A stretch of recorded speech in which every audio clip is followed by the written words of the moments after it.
Salut les amis des montagnes et de la nature. Parce que là, bon, les montagnes sont un tout petit peu plats là aujourd'hui. Parce que on n'est pas loin de Plagnac, à une petite ruisseau. J'ai deux activistes membres de l'association Champ d'Action avec moi. Et on va discuter un peu ce qu'on a fait aujourd'hui ici sur cette ruisseau qui s'appelle le Riou. À tout de suite.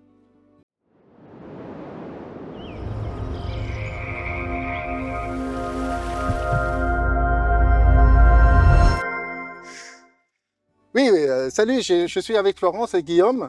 Euh, Florence, toi, tu es la présidente de l'association. Qu'est-ce qui est ta rôle? Oui, du coup, on l'a créé avec Cécile et du coup, je suis présidente de l'asso. Et Champ d'Action, c'est quoi alors? Mais du coup, c'est une asso qu'on a créée il y a quelques années parce qu'on était choqués de la pollution. C'était à Gagnac exactement, c'est à quelques kilomètres d'ici. Et c'était un îlot absolument magnifique, sauf qu'en fait, il était vraiment couvert de déchets. On était après une crue et il y avait des déchets. Les gens ont du mal à imaginer, mais il y avait des déchets à 5-6 mètres de hauteur. Il y avait des centaines de pneus, il y avait de l'amiante. C'était un îlot qui était quand même couvert de déchets. Et du coup, on a essayé de l'enlever à quelques personnes et c'était impossible, c'était extrêmement Mais lourd. pourquoi c'est une association qui le fait et pas l'État ou la ville Parce que déjà, les services de propreté des villes diminuent de manière assez conséquente les personnels, le nombre de tournées, on est sur de la rentabilité ou de la productivité. Du coup, je pense que les rivières sont le dernier de leurs soucis et qu'il n'y a pas une seule rivière, il n'y a pas un seul ruisseau qui ne soit pas concerné et que du coup, Pas une c'est seule. Non, on n'a jamais trouvé, même en montagne, parce que moi j'aime particulièrement quand je suis en montagne aller à la naissance des rivières. Et il y a vraiment même des endroits où je me disais que c'était impossible. Et il n'y en a pas une seule, il n'y a pas un endroit, il n'y a pas 100 mètres de rivière en France, ou en tout cas nous en Occitanie, ce qu'on a vu, ou dans les Pyrénées, qui est indemne de cette pollution plastique. Ouais. C'est choquant, non, Ah Guillaume? bah complètement, oui, honnêtement, c'est triste de voir qu'on en arrive là parce que, bah, c'est l'homme qui a créé tout ça et puis, on voit qu'on n'arrive pas à recycler ce qu'on produit et ça termine partout et à la fin ça termine dans les océans et ça termine aussi dans nos corps parce que du coup on boit l'eau, ça termine dans tous les organismes vivants et c'est triste de voir ça. Ouais, non, mais, et là, aujourd'hui, le Rio, qu'est-ce qui est particulier ici? Ce qui est particulier, c'est que ces rivières, elles traversent nos villes. Et du coup, c'est un ruisseau qui démarre autour de l'aéroport de Blagnac et qui se jette dans la Garonne et qui va drainer énormément de déchets urbains.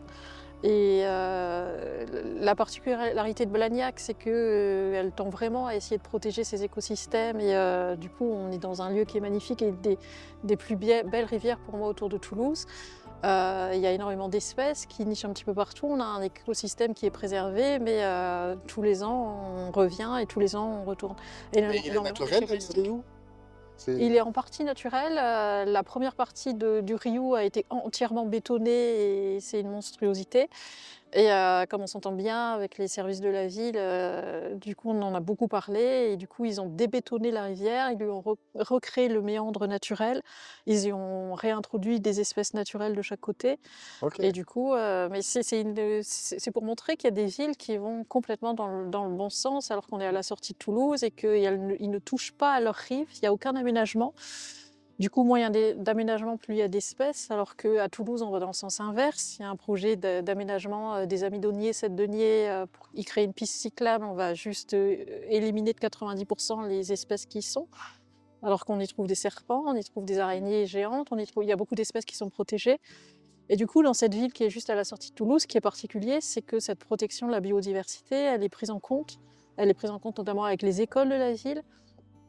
Et même les îles, les petits îlots, les îlots de la P7 et cetera, ils sont fermés au public et le but du maire de la ville, Et c'est quelle c'est de le ville? protéger. C'est Blagnac, on est à C'est Blagnac. Blagnac, enfin, ça fait partie de Blagnac. Oui, Parce que c'est Beauceville ou Beauzelle, Moselle. ici c'est ouais, Moselle, juste après. Mais Moselle, c'est c'est la la fin, même chose. c'est la fin de Blagnac, hein. c'est où, le Riou, termine en fait. Ouais, ouais, ok. Il y a énormément de villes qui protègent leurs rivières Ouais, et ok. on doit le souligner pour montrer que c'est possible d'aller dans le bon sens, sachant que c'est la deuxième ville de la métropole. Ouais, bah oui.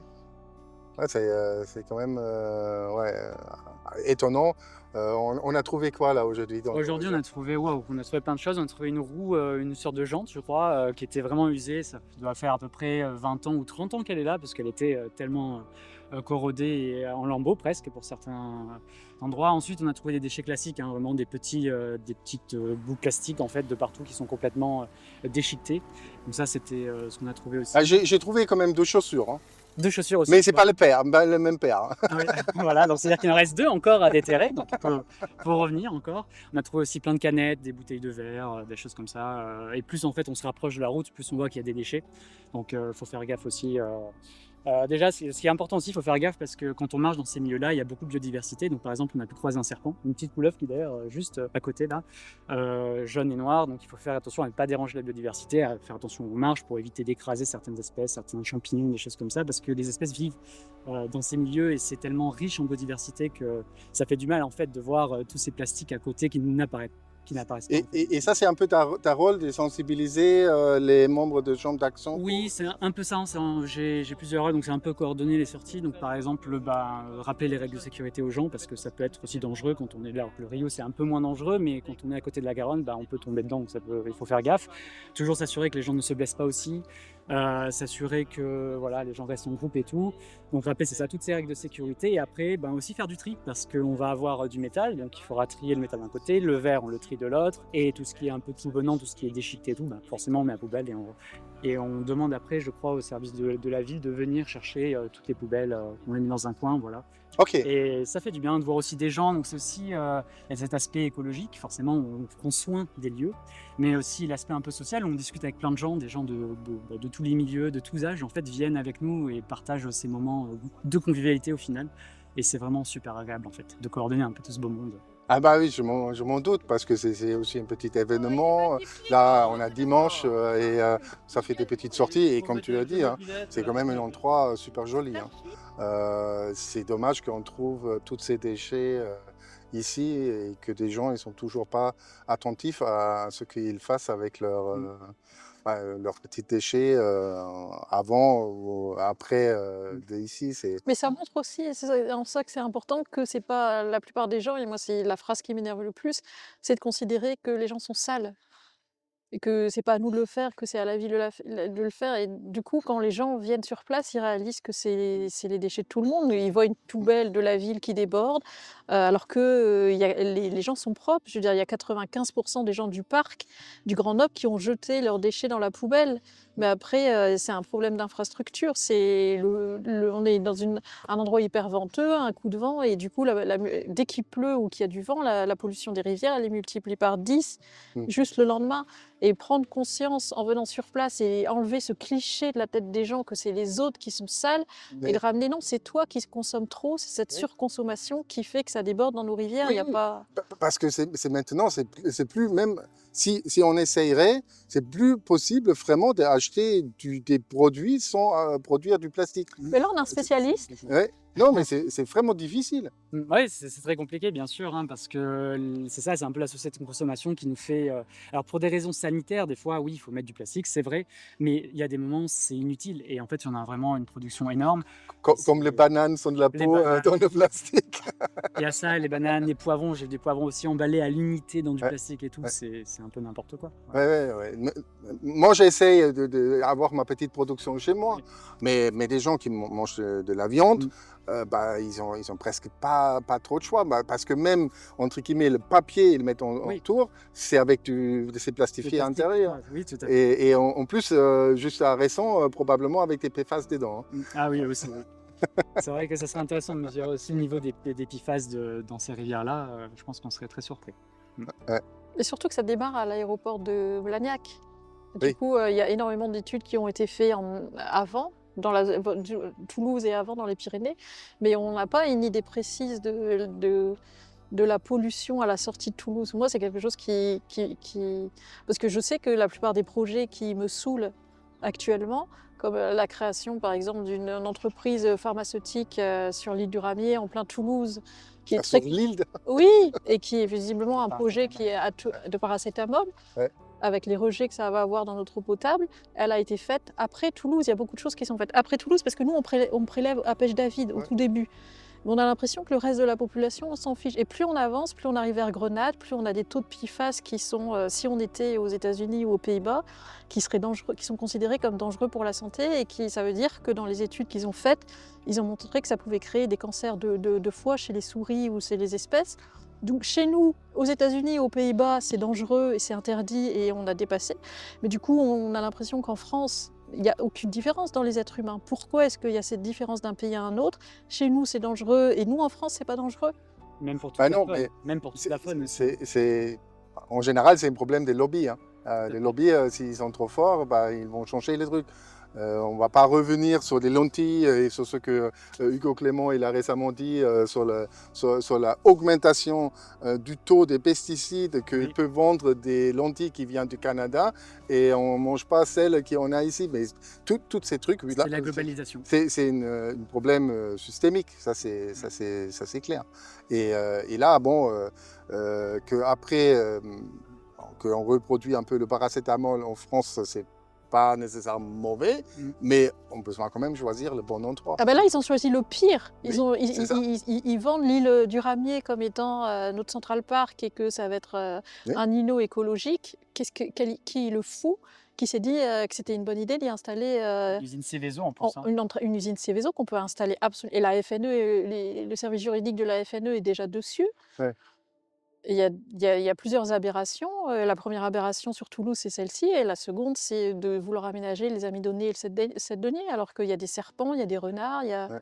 et les gens ne prennent pas conscience que l'aménagement d'une piste cyclable, alors que les pneus de vélo sont exactement la même composition chimique qu'un pneu de voiture, Ouais. à quelques centimètres de notre eau potable, c'est une aberration. Ouais. Ils pensent que c'est la création d'une voie douce, etc. Et on en parle beaucoup, des aménagements de voies douces un peu partout. Mais il faut prendre conscience qu'on ne peut pas en installer une juste à côté d'un ruisseau, qu'il faudrait une distance de 10 mètres, de 20 mètres, que ça devrait être des forêts alluviales archi protégées.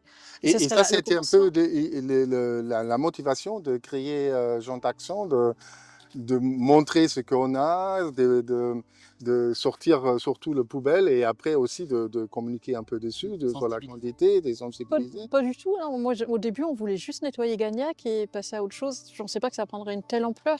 Ouais. Mais après, c'est vous qui, dans vos travaux, moi je me souviens avoir lu votre étude sur la pollution des lacs des Pyrénées et ça m'avait. En plus, je vous avais rencontré juste après. Et du coup, ça m'avait. C'est les études sur. Nous, on fait beaucoup de liens avec les études qui ont lieu au CNRS de Toulouse.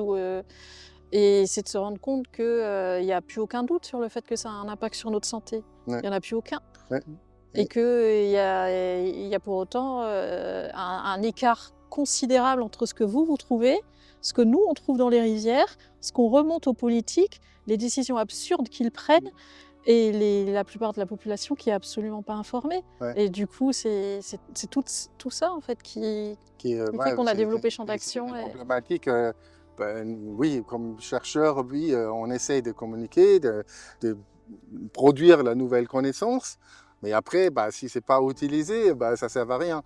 Et évidemment, nous, on essaye un peu, et c'est pour ça aussi un peu des interactions avec FNE, avec vous, avec d'autres associations, pour continuer de sensibiliser et de vous aussi fournir les informations, nos connaissances, que vous pouvez le porter encore plus loin.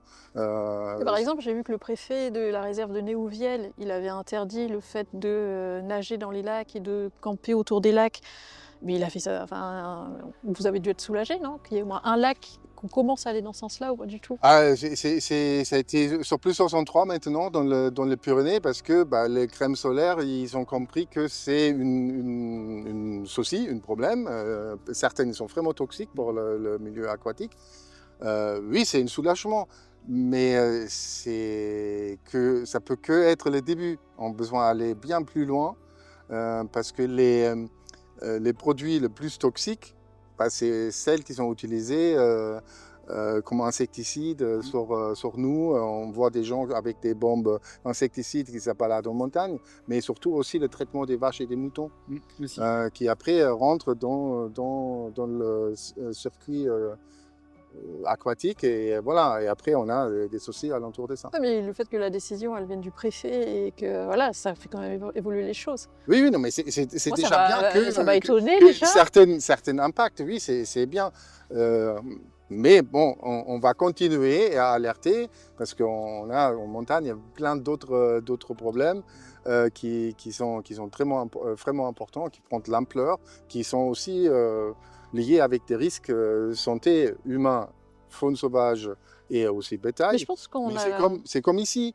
Oui, Si ici, l'eau, si on veut jouer comme enfant dans cette eau-là, bah, la probabilité maintenant qu'on chope quelque chose est bien plus importante qu'il y a 50 ans ou 60 ans. Et ça, c'est dommage. Et là, je trouve le travail Jean Taxon en train de faire, plus la sensibilisation qui vient avec, c'est vraiment génial. Mais qu'est-ce que vous voudrez dire aux gens concernant le champ d'action? Quel message vous l'aimeriez bien transférer? Bah, moi, déjà, c'est un message plutôt de sensibilisation, donc faites vraiment, gaffe au milieu. Prenez soin du milieu parce que le milieu, il est là pour tout le monde. Il n'est pas que là pour les humains, il est là pour aussi tous les animaux, les amphibiens, les poissons qui vivent avec nous. On fait qu'un avec, la nature même, c'est super important donc pour moi, c'est vraiment, prendre soin de la nature, prendre soin des zones où on va et s'il y a des déchets, bah, des moments, bah, si la poubelle est à côté, on peut effectivement ramasser, voilà, prendre soin, Mhm. surtout. bah, ça rejoindrait exactement ce qu'il dit, c'est de considérer que on n'est pas la seule espèce sur Terre, et ça, les gens ont complètement oublié, que on est pratiquement rien sur cette Terre par rapport aux autres espèces, et on l'a complètement négligé, on le néglige complètement. Dès qu'on voit une rivière, un lac, la Méditerranée, on a l'impression c'est un terrain de jeu. Et les gens, ils comprennent pas quand ils vont dans la Méditerranée que c'est une mer qui est fermée, qu'un déchet qui rentre dans la Méditerranée, il va jamais en ressortir. Ouais. Je veux dire, il y a un renouvellement de la Méditerranée qui est quasiment nul. Un mégot qui tombe dans la Méditerranée, il va jamais en sortir. Jamais. Et les molécules, elles vont jamais en sortir. Alors qu'en fait, c'est l'habitat de la plupart des espèces de notre planète. Et là, on est sur une rivière où on devrait avoir 90% de poissons en plus. On devrait les voir se faufiler. Et c'est nous, quand on vient avec des enfants ici, c'est le moment où ça devient magique pour eux. Ouais. Alors que les adultes, je ne sais pas ce qui s'est passé dans leur vie pour devenir aussi chiant. Mais un enfant à qui on montre des empreintes animales ou on lui montre des noix, mais tout de suite, ils vont s'immobiliser, ils vont avoir les yeux qui brillent. Et ça, on est en train de La faire. biophilie, ça s'appelle la biophilie et c'est important. Ok, Et dans le bah, développement des villes, oui. on ne comprend pas que c'est la chose la plus importante et qu'un aménagement comme la prairie des Filtres, ce n'est pas un milieu naturel. On a perdu 95, il n'y a rien comme espèce à part des pigeons à la prairie des Filtres. Et pour autant, pour les Toulousains, c'est un parc. Ouais. Et dans la plupart de nos parcs, là où il y a de la nature, il n'y a aucune biodiversité. Mais quand il n'y a pas d'odeurs animales, qu'il n'y a pas d'empreintes, ce n'est pas un espace naturel. Bah oui. Et c'est ça qui devrait retenir qu'il y a quand même Toulouse est la ville la plus importante le long de la Garonne. Elle n'est pas exempte de responsabilité au vers de protection de la biodiversité. Pour autant, dans la période électorale qui arrive, tout le monde s'en fout. Ouais, il faut réensauvager nos villes en fait. Nos vies et nos villes, oui. Bah oui. Mais bon, quand les sangliers sont dans la rue de Toulouse, Tout le ils monde. sont pas contents. Ouais, bon, voilà, je trouve le travail Champ d'Action, elle fait est super chouette. Ça, c'est vraiment important qu'on comprenne que des lieux comme celui-ci, la montagne, c'est des écosystèmes à quels nous, on dépend. Si on le détruit, si on le dégrade, ça nous tombe sur les pieds. On va venir plus malade, on va plus avoir une ressource de l'eau propre pour boire. Et ça peut avoir que un effet sur notre santé, un effet négatif sur notre santé. Alors, gardez ça un peu dans la tête quand vous vous baladez. Un petit sac plastique ou en tissu qui sera mieux pour mettre les déchets dedans et le ramène quelque part où on peut les traiter. Allez, merci et à bientôt. Ciao, ciao.